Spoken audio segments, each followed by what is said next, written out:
Namaskar, welcome at English Study. I am Rekha Gupta. Today we will discuss on 20 questions of English literature in this new series of Knowledge Booster series. तो please video को like और share करें and do not forget to subscribe the channel. This is practice set 3. Question number 1. Who wrote war poems such as Break of Day, In the Trenches, Louse Hunting and Dead Man's Dumb? तो किसने ये war poems लिखे हैं? War poems कौन कौन से हैं? Break of day, in the trenches, louse hunting and dead man's dump. तो ये तीनों पोएम्स जो है वॉर पोएम्स के नाम से जाने जाते हैं। तो ये किसने लिखा है? इजाक रोजेनबर्ग ने लिखा है। तो याद रखेंगे, इजाक रोजेनबर्ग जो है इसके राइटर हैं। क्या क्या फैक्ट्स मिलते हैं इस क्वेश्चन में? एक तो ये पता चलता है कि वॉर पोएम्स कौन कौन से हैं। Break of day, in the trenches, louse hunting and dead man's dump. और साथ में ये पता चलता है कि इजाक रोजेनबर्ग जो है इसके ऑथर हैं और इजाक रोजेनबर्ग जो है एक वॉर पोएट के रूप में भी जाने जाते हैं। Question number 2. The great admirer of kids who wrote a poem the parable of the old man and the young, peculiarly turning the story of Abraham and Isaac in the final couplet is Isaac Rosenberg. तो here is question from Ijak Rosenberg कि Ijak Rosenberg जो है kids के महान एडमिरर हैं। तो इजाक जो है किड्स के एडमिरर के रूप में जाने जाते हैं और इनका पोएम है the parable of the old man and the young. इसको इन्होंने राइट किया है क्या करते हुए? इन्होंने थोड़ा सा इसमें स्टोरी में ट्विस्ट ला दिया है, और जिस स्टोरी में ट्विस्ट लाया है that is the story of Abraham and Isaac. और कब फाइनल कपलेट में, तो अपनी इस poem the parable of the old man and the young, इसके फाइनल कपलेट में इन्होंने, किसने? इजाक रोजेनबर्ग ने द स्टोरी ऑफ अब्राहम और इजाक को क्या कर दिया है? टर्निंग थोड़ा सा कर दिया है, अलग तरीके से प्रेजेंट किया है। और साथ में ये किड्स के एडमिरर के रूप में भी जाने जाते हैं। किड्स कौन है? जॉन किड्स रोमांटिक पीरियड को बिलोंग करते हैं। Question number 3. who in his pithy essay Art in Life had argued that the correspondence between art and the life which we so habitually assume is not at all constant and requires much correction before it can be trusted. तो यहाँ पे पूछा गया है कि एक pithy essay है जिसका टाइटल है आर्ट एंड लाइफ, जिसमें कहा गया है कि the correspondence between art and life which we so habitually assume is not at all constant and requires, तो जो आर्ट और लाइफ के बीच में एक कोरिस्पोंडेंस है वो कांस्टेंट और रिक्वायर्स नहीं है, सॉरी कांस्टेंट नहीं है और उससे बहुत ज्यादा करेक्शन की रिक्वायरमेंट नहीं है। तो ऐसा कहा गया है इस एस्से के लिए, आर्ट एंड लाइफ के लिए। तो ये किसने लिखा है? Roger fry. रोजर फ्राई जो है आर्ट एंड लाइफ एस्से के राइटर हैं। तो याद रखेंगे। Question number 4. The first English newspaper devoted,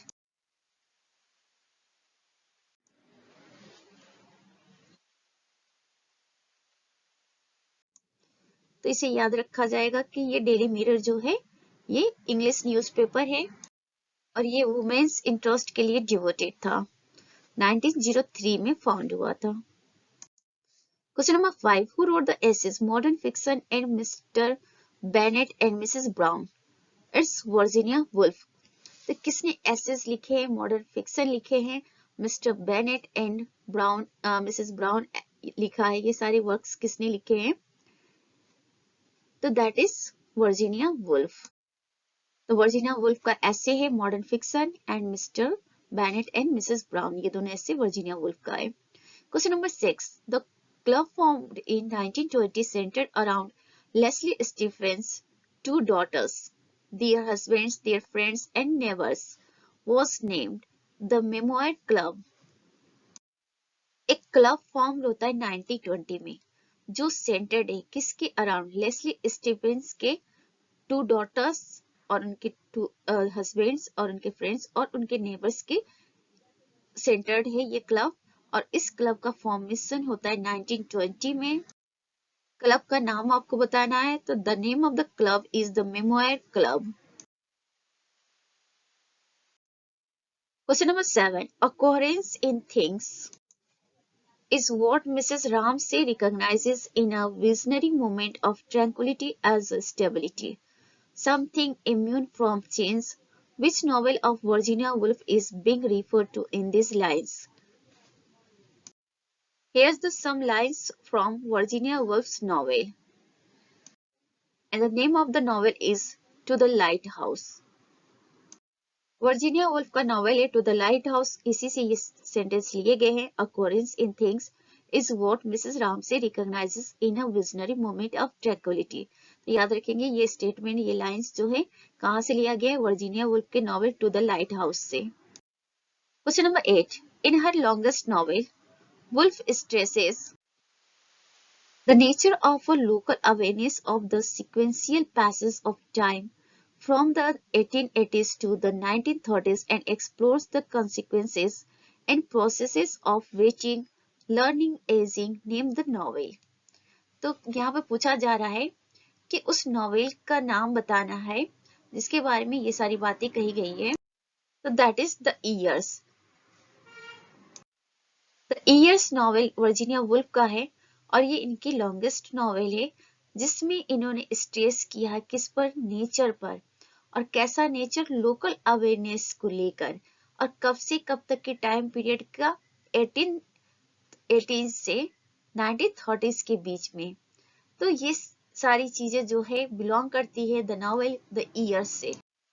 इस नॉवेल में 1880 से लेकर 1930s की जो भी चीजें हैं उसको प्रेजेंट किया गया है और explore the consequence and processes of waiting, learning, ageing. तो ये सारी चीजें जो है लर्निंग, एजिंग है, कॉन्सिक्वेंसेस है, ये सब कुछ यहाँ पे इस नॉवेल में मेंशन है द ईयर्स में. और the years novel Virginia Woolf का है.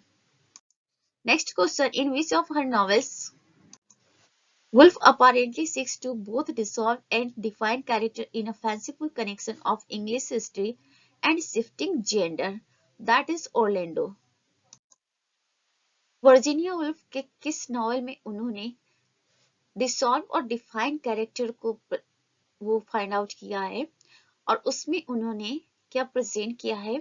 Fanciful connection of English history और साथ में शिफ्टिंग जेंडर को भी.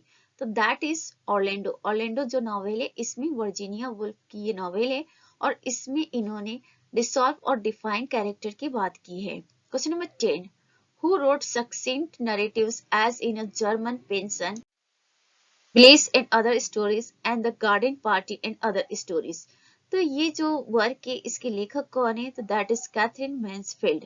याद रखेंगे in a German pension, bliss and other stories, the garden party and other stories. तो ये जो वर्क्स हैं वो किसके हैं? कैथरीन मैन्सफील्ड के हैं. Next question. Catherine Mansfield draws significantly on the landscapes and flora of her native country as in the Eloy. What was her native country? यहाँ पे हर होगा. तो कैथरीन मैन्सफील्ड क्या करती हैं? Draw significantly on the landscapes and flora of her native country. इन्होंने की इनकी जो नेटिव कंट्री है द एलो, उसके लैंडस्केप के बारे में और उसके फ्लोरा के बारे में इन्होंने प्रेजेंट किया है अपनी वर्क्स में. तो पूछा जा रहा है यहाँ पे कि वो कौन सा कंट्री है. The name of the country is New Zealand because Catherine Mansfield belonged to New Zealand और इन्होंने अपनी वर्क्स में न्यूजीलैंड के जो लैंडस्केप और फ्लोरा है उसके बारे में प्रेजेंट किया है. Question number 12. The American philosopher and the psychologist who coined the phrase stream of consciousness is Henry James. तो ये इस क्वेश्चन की अमेरिकन फिलोसोफर हैं और साइकोलॉजिस्ट हैं जिन्होंने स्ट्रीम ऑफ कॉन्शियसनेस के फ्रेज को क्या किया है? कॉइन किया है.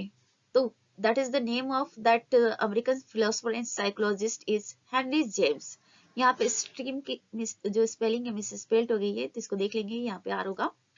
तो स्ट्रीम ऑफ कॉन्शियसनेस नाम की फ्रेज जो है इसको कॉइन करने वाले अमेरिकन फिलोसोफर और साइकोलॉजिस्ट हैं हेनरी जेम्स.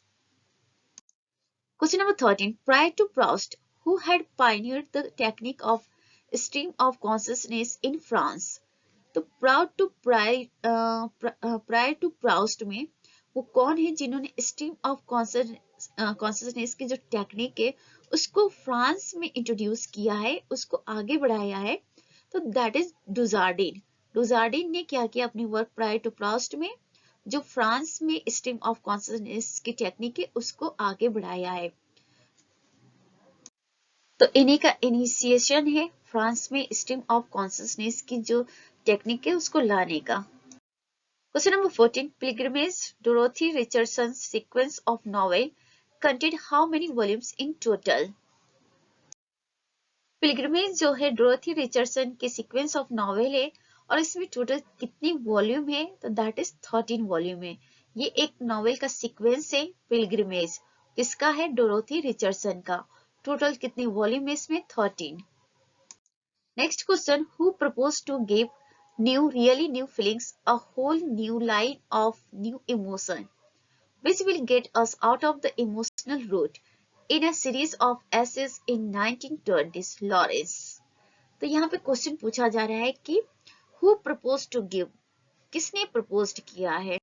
ये सारी बातें really new feelings, a whole new line of new emotion, ये सारी बातें किसने अपने जो सीरीज ऑफ एसेज है उसमें प्रेजेंट किया है 1920s में, दैट इज D.H. लॉरेंस। तो याद रखेंगे D.H. लॉरेंस ने अपनी सीरीज ऑफ एसेज जो कि 1920s में आते हैं उसमें ये सारी बातें ये प्रपोज्ड करते हैं। Question number 16, in which of his essays Lawrence proclaimed the novelist to be superior to the saint, the scientist, the philosopher and the poet. तो अपने किस एसे में D.H. लॉरेंस ये बताते हैं कि जो नॉवेलिस्ट होते हैं वो सुपीरियर होते हैं। किन लोगों से सुपीरियर होते हैं, साइंट से भी होते हैं, साइंटिस्ट से भी होते हैं, फिलोसोफर से भी होते हैं, पोएट से भी होते हैं। तो इन्होंने ये बात अपने किस एसे में कहा है, व्हाई द नॉवेल मैटर्स। इनका एसे है D.H. लॉरेंस का व्हाई द नॉवेल मैटर्स। इसी में ये कहते हैं कि जो नॉवेलिस्ट है ये इन सभी लोगों से सुपीरियर है। Question number 17. At the opening of the novel, the Brangwyn family farm, divided from the sprawling mining village by a canal, seems to be on the safe side of civilization, and the male members of the family are mystically linked by a blood intimacy to the fertility of the soil they till. Which novel of Lawrence is being referred to here? The Rainbow. The Rainbow D.S. Lawrence का novel है। D.S. Lawrence जो है एक novelist के रूप में ज्यादा famous है, तो द रेनबो इन्हीं का वर्क है और इसी वर्क के बारे में ये सारी बातें कही गई है। द रेनबो में एक फैमिली है जो ब्रैंगवेन फैमिली के नाम से जानी जाती है। ब्रैंगवेन फैमिली फॉर्म है इस नॉवेल में और ये लोग क्या करते हैं, divided from the spoiling mining village by canal. तो ये डिवाइड हो जाते हैं, एक माइनिंग विलेज में रहते हैं और कैनल के द्वारा डिवाइड हो जाते हैं और the safe side of civilization के रूप में प्रतीत होते हैं। तो ये सारी बातें जो हैं द रेनबो से रिलेटेड है और द रेनबो D.H. लॉरेंस का नॉवेल है। Question number 18, in which novel of D.H. Lawrence Gerald Crich, the son of colliery owner and the efficient master both of his men and of animal resistance, conceives of world in which the will of man was the determining factor। तो D.H. Lawrence का वो कौन सा novel है जिसमें Gerald Greece नाम का एक कैरेक्टर है जो कि सन है किसका, कोलियरी ओनर का सन है और वो एफिशिएंट मास्टर है both of his man end of animal resistance. तो दोनों ही कंडीशन में ये मास्टर है, conceives of world in which the will of man was the determining factor. तो ये इस कैरेक्टर के बारे में बताया जा रहा है, गेराल्ड ग्रीस के बारे में। और ये कैरेक्टर किस नॉवेल में है, तो वुमेन इन लव नॉवेल में ये कैरेक्टर है गेराल्ड ग्रीच और ये वर्क है D.H. लॉरेंस का। Question number 19, Gerald ग्रीच appears in which of the following novels of D.H. Lawrence. Again the same question थोड़ा सा चेंज करके है कि गेराल्ड ग्रीच जो है वो D.H. लॉरेंस के किस नॉवेल में अपीयर होते हैं, तो that is women in love. Directly यहाँ पे पूछा गया है, वहां पे डायरेक्टली पूछा गया था, यहाँ पे डायरेक्टली क्वेश्चन ही किसी भी तरह से पूछा जा सकता है घुमा फिरा कर। Question number 20, which of the following travel books was written by Lawrence. तो वो कौन से ट्रेवलिंग बुक्स हैं जो लॉरेंस ने लिखा है, D.H. लॉरेंस ने लिखा है। तो यहाँ पे उनके ट्रेवलिंग बुक्स पूछा जा रहा है। नॉवेल नहीं पूछा जा रहा है, travelling books. That is sea and Sardinia. Mornings in Mexico, Etruscan places, ये तीनों वर्क हैं।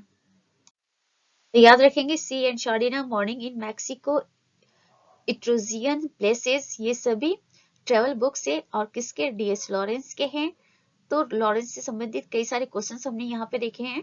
आने वाले वीडियोस में इनसे रिलेटेड क्वेश्चंस के बारे में डिस्कस होगा।